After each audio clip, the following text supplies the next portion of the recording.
ওই হামলার জন্য আমাদের ভাইয়েরা রক্তে রঞ্জিত হয়। ওই হামলার আমরা তীব্র প্রতিবাদ জানাচ্ছি। শিক্ষার অবস্থা আছে কোথায় গিয়েছে?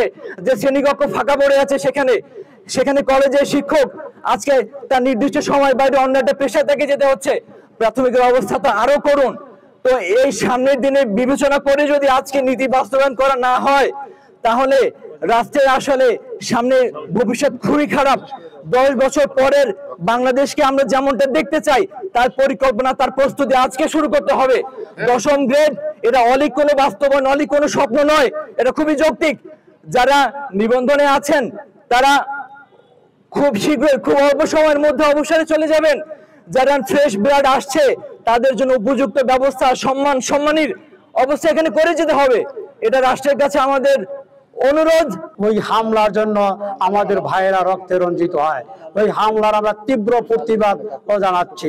এরপর বিভীষিকাময় হলো আমাদের আন্দোলনের পর আমাদের ভাইদেরকে ছোট এই হাসপাতাল, Dhaka Mitford, Dhaka medical college এবং পিজি হাসপাতাল সহ বিভিন্ন জায়গায় আমাদের যেতে হয়েছে। কারণ কি আমরা সিঁড়িও খুঁজে পাই নাই। এত আহত লোকগুলি রক্ত দেখে আমরা টিকতে পারিনি, চোখে পানি যায়। তারপর সাংবাদিক ভাইয়েরা ওখানে আহত এবং তাদেরকে হসপিটালাইজ করা, বিভিন্ন বিষয় নিয়ে তখন আমাদের 5-6 জন শিক্ষককে টেনে হিচড়ে থানায় নিয়ে যাওয়া হয়েছে।